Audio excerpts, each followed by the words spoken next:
We're on the job today via our star reporter at the White House, Peter Doocy. And Peter, just tying all of this together is mystery enough, but at the center is a man with a whole lot of power right now, the Secretary of State. Yes, and there are all these investigations in D.C. They're hoping to get some information from this Arkansas courtroom that can help them out. And the heart of Hunter Biden's argument turns out to be that he doesn't have much money. They claim that he even slept on a cot in his dad, the president's room, on a recent trip to Ireland. So that is why they want that child support payment lowered from $20,000 per month. Abby Lowell said that Hunter Biden is paying your client $20,000 a month. I have no comment on that one. 700. I have no comment on that either. Have prosecutors reached out to y'all or Ms. Roberts? I mean, my client, it's pretty well known that she had an interview with the district attorney for the District of Delaware and testified before the grand jury. Other than that, that's all I'm able to discuss.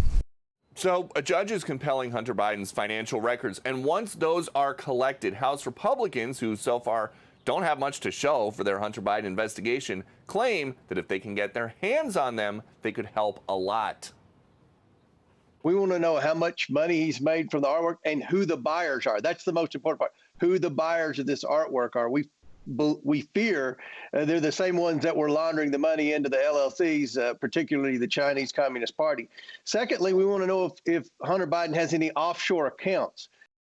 The White House has not said anything yet about this case down in Arkansas, and to put a button on it, we still don't know yet if President Biden has ever met his granddaughter, who is at the heart of this case. Harris. Wow. Peter Doocy, what a web. Thank you. Jason Chaffetz, Fox News contributor, former Republican congressman for Utah. Jason, great to see you.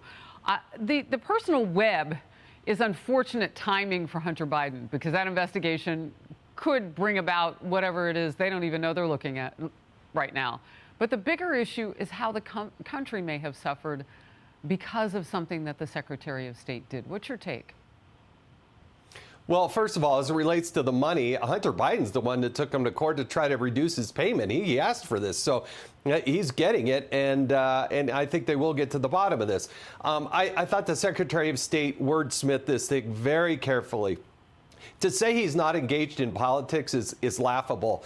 First of all, we're talking about before Joe Biden was elected president. That was his primary goal and job in life, was to be as political as he could to elect Joe Biden. So he was 100% political at the time this letter was produced.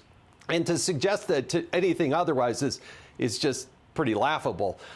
He says, according to Mike Morrell, who's of the CIA, he was the impetus. Now, the Secretary of State is saying it wasn't his idea, but if somebody else comes up with the idea and then you participate in drafting the letter, which may be, we don't know, or you're out there pushing to get the 51 people signing up on it, then you're pretty much ingrained on this. And Senator Johnson from Wisconsin asked some very direct questions when he was going to be confirmed.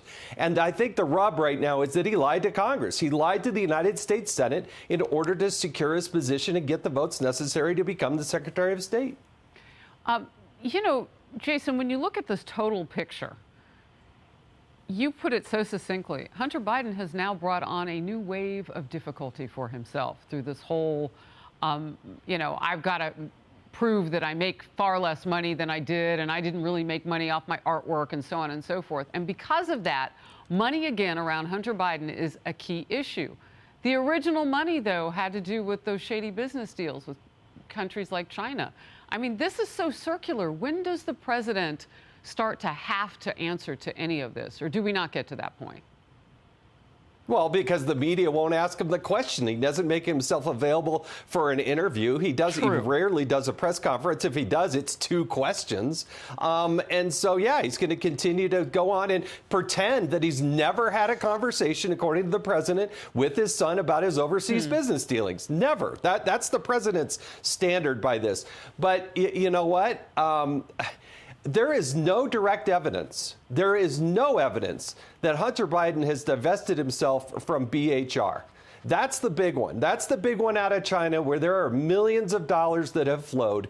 The reporting shows that there's $31 million that have gone to the Biden family.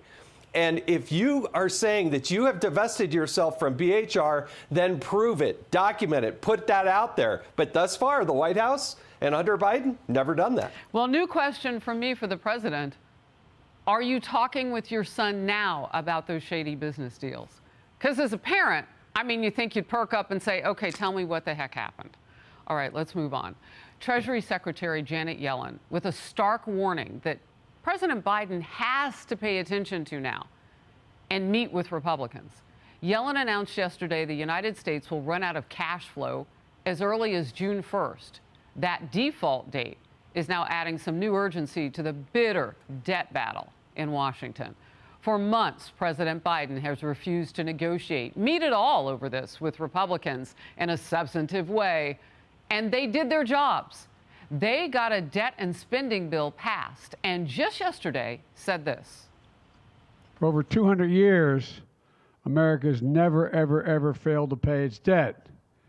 To put in the capital and colloquial terms, America is not a deadbeat nation. We pay our bills, and we should do so without reckless hostage-taking from some of the mega Republicans in Congress. Listen to that kind of talk from the President of the United States. Negotiating with the other side is hostage-taking part on their side. I mean, that's his job. He represents an entire nation, even the people who didn't vote for him. Somebody tell him. Just hours later, he invited the top 4 leaders in Congress for a White House sit-down on May 9th. Speaker McCarthy says he is accepted. Republicans have laid out their plan, as I mentioned, and passed a House bill to rein in rampant federal spending and lift the debt limit. Senate Leader Schumer has no plans to bring it to the floor for a vote. Jason. Yeah, Mr. President, it's so urgent that you're going to wait for another week in order to have the first meeting and the sit-down. I don't believe the Treasury Secretary that June 1st the country runs out of money. That is a totally fungible number, and everybody in Washington, D.C. Knows it. And the other thing is, what was with Joe Biden said, we'll never talk about this? That was an absurd position. He had to go back on that. The Republicans all were united. Every single one of them voted for a bill that raised the debt ceiling. It was the Democrats that voted against that. So, Mr. Schumer, Mr. Senate Majority Leader, why not put that up for a vote?